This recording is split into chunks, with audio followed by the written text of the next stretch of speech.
Ladies and gentlemen, the American jury and Bulldog Nation, welcome to the Bulldog Show. As always, we're sponsored by Deters Law. I want to begin by speaking last night about our Jefferson County Liberty Fest. Several hundred people came out. We had a great crowd, and it was just fun in the setting at the old Glen Mary Country Club. By the way, it's no longer a country club. Chris Thieneman, who owns it, hosted the event. He's running for Louisville Council.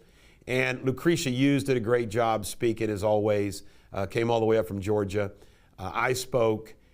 We had the Cubans from Jefferson County. 35,000 Cubans live in Jefferson County, third largest Cuban population in the United States. And the other person who spoke is David Clark. This guy reminds me of Bass Reeves from the good old days of the West. And his number one message was, both parties are alike in a lot of ways, and it's time to be a disruptor. He said, we need disruptors. And he said, I just want to be left alone. I mean, it's like his speech could have been written by me for my campaign. It was great. Now, this thing about that, he says we need disruptors. Who's the biggest disruptor running for governor? You know who that is. All right, our top story, MSNBC, a commentator, called us Trump lice, fleas, blood-sucking ticks. That's what we are as supporters of Trump.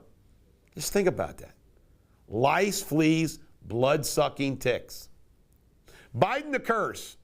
He went up there to campaign for Fetterman in Pennsylvania, because I'm sure we got to hear him talk about Scranton.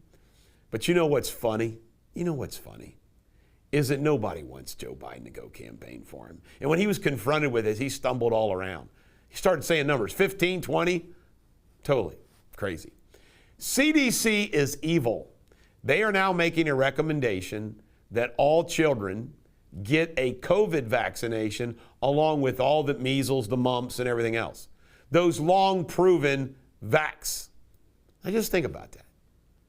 They want to make that part, which could lead to some kid. Remember, you got to get all this vax before you go to school. Could lead to children having to decide to go to school or get a COVID vax. Their parents deciding that for them. It's evil. Evil, evil, evil. And by the way, I got to pause on this. This is hysterical. I mean, Savannah Maddox is just unbelievable. Unlike any other gubernatorial candidate in this race, I have fought COVID vaccine mandates from the very beginning. Really? All she did as a state legislature was say, well, I'm against this, I'm against you. What did we do? What did I do? We helped 5,000 people in real life get them medical exemptions, religious exemptions, try to get it stopped. That's what we did for free. But she keeps saying that. I'm the only one. It's unbelievable. 64% blame woke on the big crime problems. 6.94%, another number. You know what that is? That is our mortgage rate now, highest it's been since 2002. Thank you, Joe Biden. Twitter layoffs. Good old Elon Musk says he's going to lay off 75% of the employees because he's overpaying. Student loan forgiveness. Well, guess what? Good old Amy Coney Barrett decided not to grant an emergency relief to stop the loan forgiveness. Aren't you really glad we got her? This is like when we do these studies to see how much termites can last on a treadmill. Crazy stuff. Crawdads on a treadmill. Crazy stuff. The State Department is paid for drag shows in Ecuador. Hobbs, Secretary of State of Arizona Hobbs, has been to the office only 19 days and 6 months.